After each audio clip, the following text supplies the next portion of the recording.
and SpongeBob's bike, She been and robbing. Squidward's teddy bear, and the hair been clip Mr. hustling. Krabs had, and that statue of Squidward, and that diamond ring, and that crown, and that bucket. Y'all love that Started stuff. up first thing ain't shit like this. It's like this. Like this. I'm the man, What it Instagram, do, take a crew? It's pic your boy, like this. It's All like the way. anything. While I whip it like this. It's like this, crew. What it do, crew? It's your boy, the Honorable Josh. Today we are going to react to Alex Bale's Mrs. Puff Theory. And this is a shout out to one of my YouTube fans out there, the Honorable Gang out there. Shout out to Wyatt. Shout out to Little Exposer, man, to the video, man. They rocking with me. His videos are, will be down in the description down below. And his social media will be down there in the description down below also. We're going to get straight to this video. Make sure you hit that thumbs up button. Make sure you like, subscribe, and turn that bell on for more videos. My name is the Honorable Josh. It's like this, crew. Let's get it. And I hope you guys enjoy this video.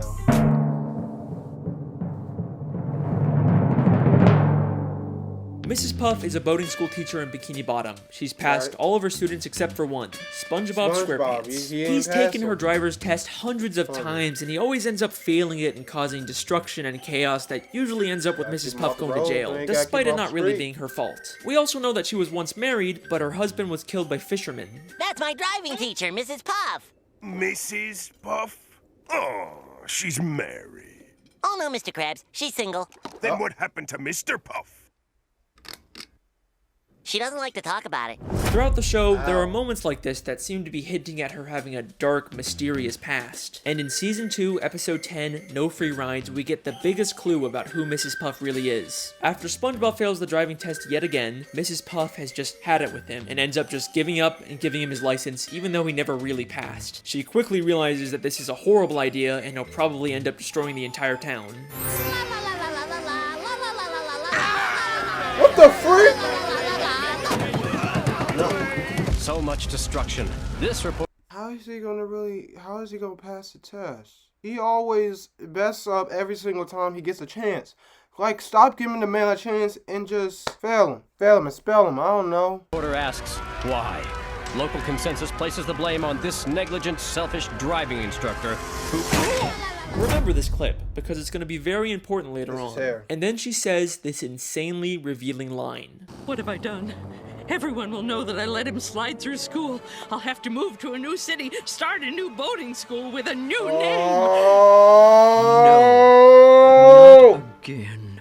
No, No. not again. Come on, it's like they're just begging someone to make a theory about this. So we now know Mrs. Puff was originally from a different town, she used to own a different boating school, and Mrs. Puff isn't even her real name. There's something in her past that she ran away from. Now, there's been some debate over whether she's actually referring to a new name for herself or for her boating school, but I do think she's talking about her own name, because if she's trying to run away from something in her past, she wouldn't start a new boating school with her real name in the title. Now, when she says again, I don't think she's just referring to starting a new life. Everyone will know that I let him slide through school. Not again. I think at her Not previous again. boating school, she had a terrible student just like SpongeBob who she prematurely gave a license to, and it led to something Screwed so up. terrible happening that she had to run away and start a whole new life. In Season 3, Episode 5, Doing Time, remember we that get a episode. flashback to when That's she when first she went opened to up the jail, school. wasn't it?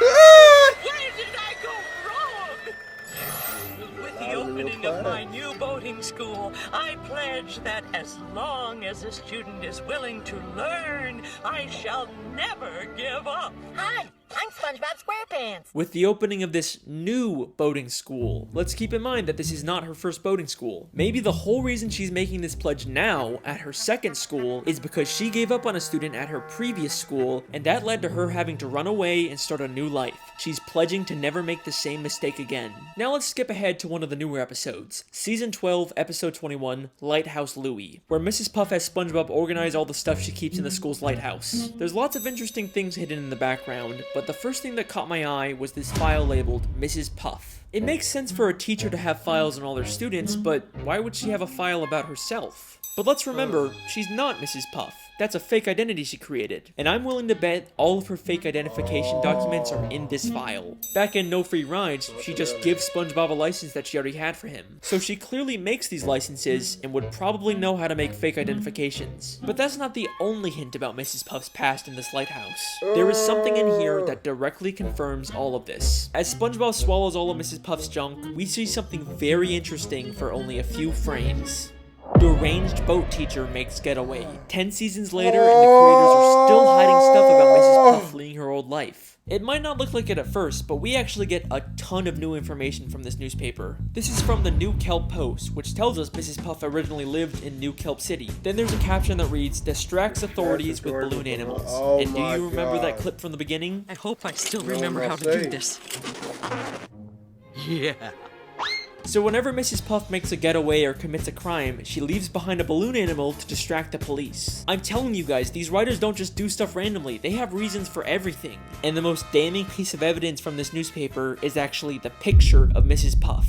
Kind of a strange photo, right? We have seen this exact same photo of her before. In the episode No Free Rides, when she imagines what would happen if SpongeBob got his license. Local consensus places the blame on this negligent, selfish driving instructor. This means that this isn't just her imagination of what might happen. reality. This is also her remembering what happened when she lived in New Kelp City and prematurely gave one of her students a license. And I'm willing to bet that the fish reporting the news is the exact same one who reported about her in New Kelp City. Let me explain. We know from the episode Whatever Happened to SpongeBob that reporters from the Bikini Bottom News can also work for the New Kelp City News. But the real reason I think this is because of his hair. In the entire show, That's we when have he was never young, seen this I fish think. reporter with hair before. Why would the creators go out of their way to add that detail? Because Mrs. Puff isn't imagining him as he looks now. She's remembering him from years ago when he used to have hair, when he reported about her in New Kelp City. Mrs. Puff has been running from her past ever since, and is now forced to relive her experience with an unteachable student through SpongeBob. But reliving this trauma has pushed why her she to the gotta point still of do it complete then? insanity. And trust me when I say that you have no idea how delusional she actually Yeah, is. I mean, she was crazy though. I'm not even gonna lie to you. She was strictly crazy.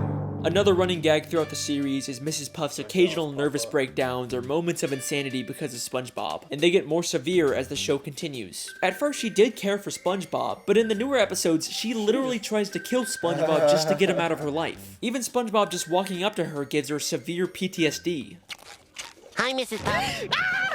Hit the brakes! SpongeBob! Watch the tree! Laugh! Wait, Mrs. Puff. We're not driving. But these mostly seem like just one-off moments, and for the most part Mrs. Puff is still a functioning member of society, right?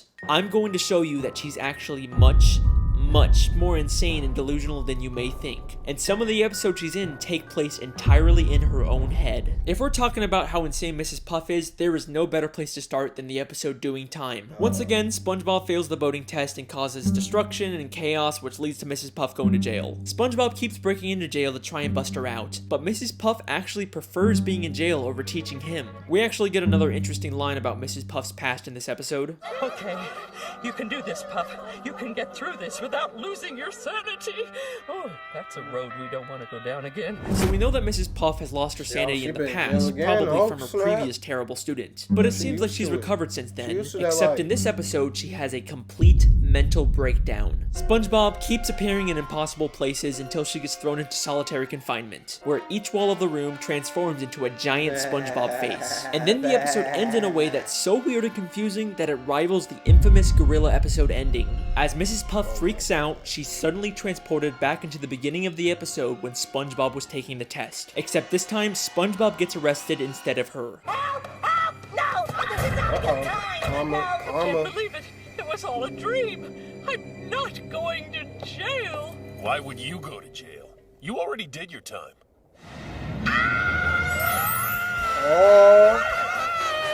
So, Forget it. So what's really going on in this episode? Was the ending all in her man head? always Is Mrs. be Puff just caught in an shopping, endless he gonna loop? learn I something. think this entire episode is inside of Mrs. Puff's head, and she's actually on the outside the whole time, but she's been imagining herself inside of prison. I can explain. Listen closely to what the police officer tells Mrs. Puff. I'm not going to jail. Why would you go to jail? You already did your time. Why would you go to jail? You already did your time. And then revealing she's still in a prison uniform despite being No! So this scene is obviously inside of her head, which means everything we see is symbolic. And if we What? can understand the symbolism of it, we can understand what's really going on with Mrs. Puff. Notice how she's suddenly wearing a black and white striped prison uniform, even though the entire episode she's been wearing this orange jumpsuit. Why would the creators go to the extra effort to draw a whole new prison uniform for her? Well, we've seen her wear this black and white prison uniform before, the very first time she went to prison back in Season 1, Episode 7, Hall Monitor. So when the police officer says, "You've already done your time," he's referring to the first time she went to jail. But why is she still wearing that uniform outside of prison? Well, she may have gotten out of jail, but she was by no means free. Having to teach SpongeBob is a prison in itself, and she manifests that by believing she's in jail and wearing a prison uniform despite being on the outside. This entire episode, every time SpongeBob magically appears, is all inside of her head. She is completely delusional, and hints that she's experiencing these hallucinations don't stop there. Just 6 episodes later, she goes to a house party SpongeBob throws, and while everyone is talking and having a good time, in the background we see she's literally sitting by herself talking to an ice sculpture of SpongeBob. You can't tell me this isn't intentional. I mean, look at this. That is weird. Now back in the episode No Free Rides, there is a very strange picture inside of Mrs. Puff's home. It's a picture of Mrs. Puff inside of a picture of Mrs. Puff inside of a picture of Mrs. Puff, creating an infinite loop. This is something that has confused SpongeBob fans for years. But like everything in the show, there is a reason for it being there. One of the SpongeBob storyboard artists actually called it the biggest mystery in the entire show. If you think about it, this is just like the end of Doing Time, where she's stuck in an infinite loop of SpongeBob failing the driving test. Because it's all symbolic of what her life is, just an endless cycle of SpongeBob taking the test and failing, and no matter what she does to try and escape, she always ends up back in the same place at the end of the episode. So this picture is another symbolic manifestation of what she's feeling. We even see another one of these pictures all the way in Season 9, Episode 5, Bumper to Bumper. This is something that the show is consistently alluding to.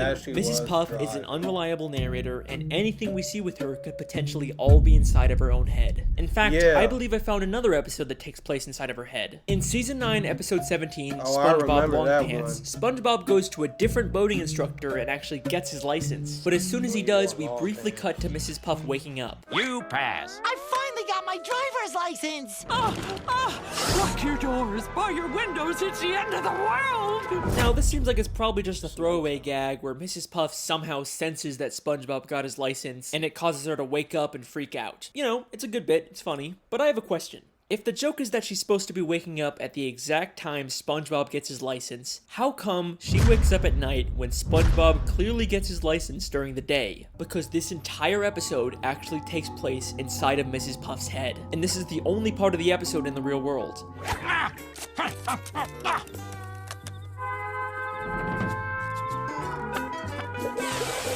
I don't know what that was all about, but I'm glad it's over. But let me pause for a second. I'm sure some of you are already wondering if this contradicts my previous SpongeBob video, The Television Theory. If you haven't watched that one, the gist of it is that the entire show is a documentary television show, and everything we see is actually being secretly filmed by scuba divers. And there's a ton of evidence to support it. I'm very proud of that video. You should definitely check it out. But if everything's supposed to be from a camera, then how are we seeing things from inside Mrs. Puff's head? In fact, how do we see dreams and flashbacks and thought bubbles? Well, I think the simple answer is that even though we view the show through an objective camera lens, the world itself still follows the rules of a cartoon. You can never tell another living soul.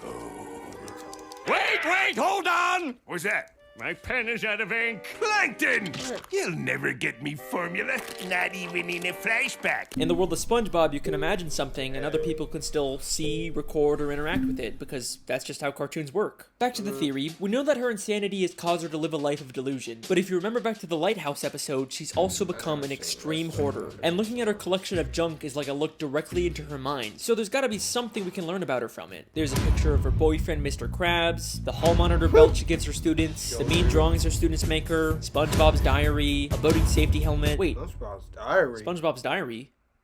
Why does she have SpongeBob's diary? The last time we saw that, it was safely put away in SpongeBob's library. What's it doing in her lighthouse? And why does she have Squidward's painting? And a table from the Krusty Krab? And SpongeBob's bike? And Squidward's teddy bear? And the hair clip Mr. Krabs had? And that statue of Squidward? And that diamond ring? And that crown? And that bucket of radioactive waste? And that jellyfish sign? Oh my god. Mrs. Puff is a kleptomaniac. Mrs. Puff has been stealing from everyone in Bikini Bottom. I can even prove that her pet snail from Season 3, Episode 19 was stolen. My snail is up a tree. I've had her since I was a little girl. No!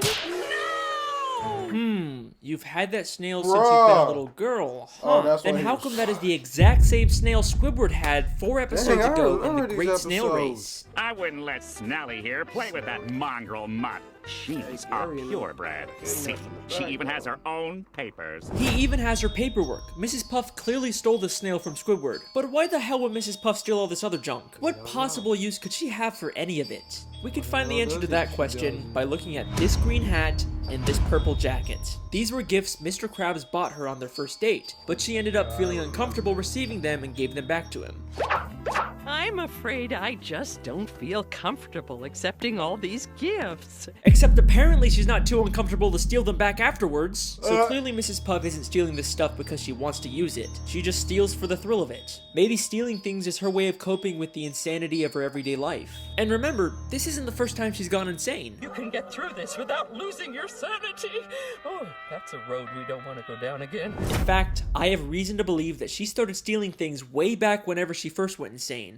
I hope I still remember how to do this. I don't think she's just talking about my remembering how to God, make the balloon animal animals. balloons. She's probably also referring to remembering how to steal a boat. And if that's not enough for you, in a SpongeBob comic book, she actually admits that she used to rob banks and she wears the exact same ski mask. Mrs. Puff lives a completely delusional and miserable life, all because she has to teach SpongeBob how to drive. It's led her to steal from the people she cares about and completely disassociate from reality. But that begs a very important question. If SpongeBob is causing her life to be so miserable, then why does she even keep teaching him? After all the destruction and pain he's caused, she'd totally be justified to expel him, right? I mean, she will literally try and kill him so she doesn't have to teach him, but for some reason she can't just expel him. It's almost like there's someone forcing her to teach SpongeBob.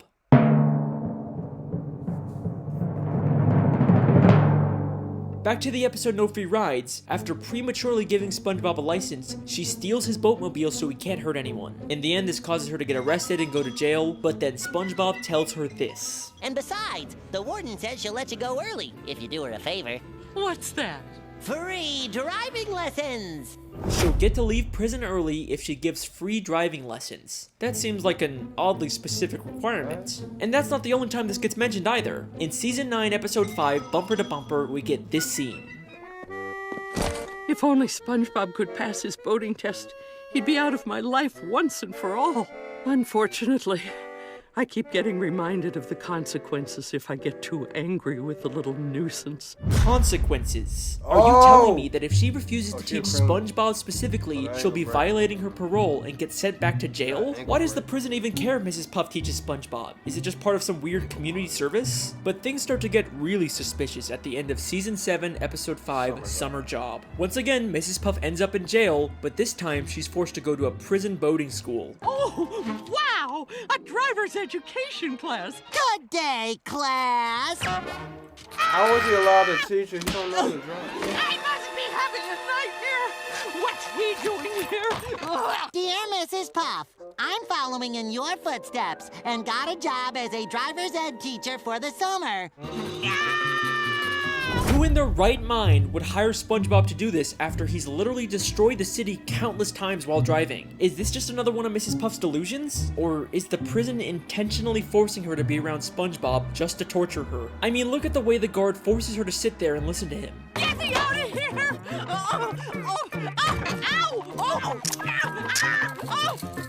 And look at that evil smile he has as he watches her endure this torture. There is something very strange going on with this prison. Then, in Season 10, Episode 8, The Getaway, Mrs. Puff meets a criminal named Dorsal Dan and starts to get romantic feelings for him. This is also while she's still dating Mr. Krabs. Shame on you, Mrs. Puff. At the end of the episode, they both accidentally land in prison, and the warden puts him in solitary confinement. Warden, I found this one pulling up outside the prison. Dorsal Dan, a notorious getaway driver.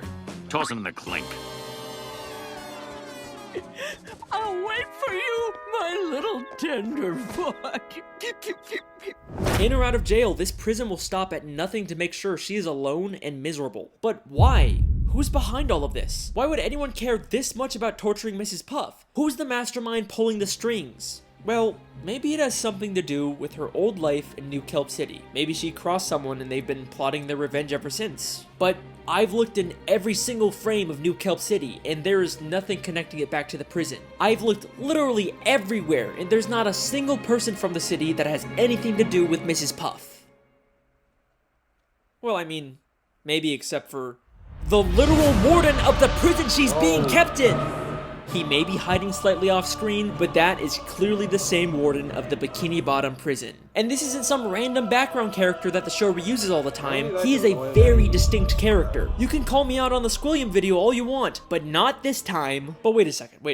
If the warden was originally from New Kelp City, then he'd probably know about Mrs. Puff's dark past and her true identity. So why hasn't he exposed her? He's just kept quiet about the fact that one of his inmates is living a completely false identity. She'd probably even get more prison time when they find out who she really is, so why hasn't he said anything? This is where things get very interesting. So, we know Mrs. Puff prematurely gave a student at her original boating school a license, and that led to them causing chaos and destruction. Maybe this student accidentally did something terrible to the warden, and he's blamed Mrs. Puff ever since. Whatever happened was so terrible that it caused him to move to Bikini Bottom and get a job as the warden of the town's prison. And to his surprise, he finds out that one of his inmates is actually the person he blamed for that terrible thing happening. This works out perfectly for him. He can finally get his revenge on Mrs. Puff by making her life miserable. All he has to do is reveal her dark secret and she'll be stuck in jail for much longer. Except for one small issue with his plan. Mrs. Puff actually likes being in prison.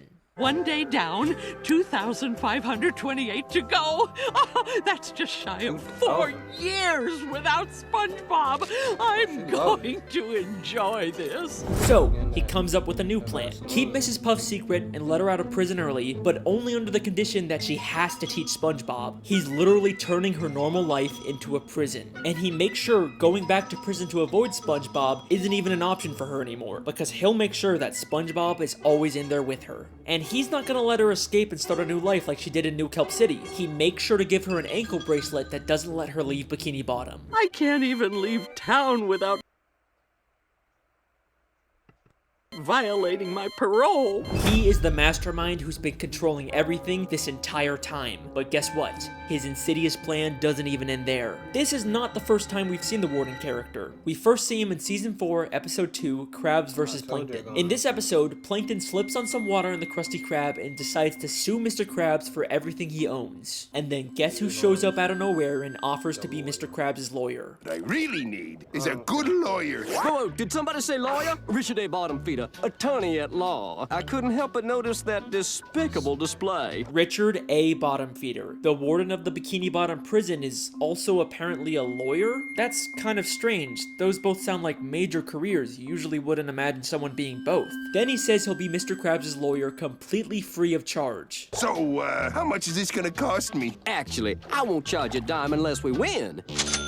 Well, that's awfully generous of you, Richard. He seems very confident that he can win the case, but right before he goes to court, he slips on some water and says SpongeBob will have to be Mr. Krabs' lawyer now. Oh, this is gonna be a slam dunk. Oh, no! Mr. Krabs' lawyer, speak to me! Wrapped with pain, can't move. Looks like you're gonna have to handle this one, son. He tells SpongeBob that he has to represent Mr. Krabs, even though he himself called SpongeBob a liability. Actually, SpongeBob, we won't be needing any testimony from you. Why, you'd be more of a liability than an asset. But it's okay, because apparently all SpongeBob needs to win is inside of Richard's briefcase. Everything you need to win is in this here case.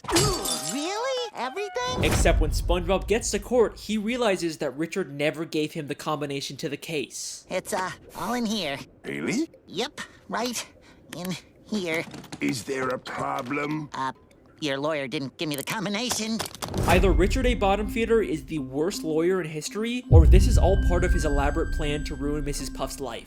Here's what I think happened. First, he finds out that Mr. Krabs is being sued, and he wants to ensure that Mr. Krabs loses the case because he wants to destroy any chance Mrs. Puff has at finding love. So he pretends to be a lawyer, even offering his services for free, something Mr. Krabs can't resist. He makes Mr. Krabs feel confident that they're gonna win the case, and then at the last second, he pretends to get into an accident so he can't represent Mr. Krabs. Instead of finding a real lawyer to replace him, he tells the most incompetent person for the job, SpongeBob, that he has to be Mr. Krabs' lawyer. And he gives him a case that allegedly has all the answers in it without actually giving SpongeBob the combination, setting him up for a total failure in court. Richard A. Bottomfeeder refuses to let anyone get close to Mrs. Puff. Not Dorsal Dan, and not Mr. Krabs. This guy has squillion levels of hate for Mrs. Puff. But why? What exactly did her previous student do that warrants this much torture? It can't be something as simple as him or his property getting damaged. It has to be something life-changing. Something like losing a loved one because of the student's reckless driving. And I think the show gives us one last hint about who this might have been. All the pictures of Mrs. Puff's house are very meaningful to her. She's got photos of Mr. Krabs, her pet snail, and of course those infinitely looping photos that told us so much about her mental state. But there is one more photo in this house that might be the key to this entire conspiracy. In season 12, episode 14, Plankton's Old Chum, we see a photo of someone we've never seen before on Mrs. Puff's wall. There's some surprising similarities between this character and Richard. The green color, the red bow tie, the overall fancy, serious appearance. It clearly isn't the same person, but maybe this is someone related to Richard, like a father, a son, or a brother that Mrs. Puff's former student killed. And the reason she keeps a photo of him up is to have a permanent reminder to never make the same mistake of giving someone a license who doesn't deserve it. Mrs. Puff is a boarding school teacher who once made a terrible mistake that led to the loss of her business, identity, sanity, and any chance at finding happiness. I like to think that there used to be a time when she was happy, back when her husband was still alive. If only he was still around today, maybe she wouldn't have to face all of this on her own. Thank you for watching, everyone. I hope you enjoyed. Is what I would say if I was done, except her husband is still alive. Woo! Let's do this! In the SpongeBob movie, SpongeBob and Patrick travel to a gift shop named Shell City that's full of dead fish turned into knickknacks and ornaments. Except they end up setting off the smoke detector, which activates the sprinkler system and brings all the dead fish back to life, including a very familiar looking pufferfish hanging from the ceiling. Mr. Puff is alive.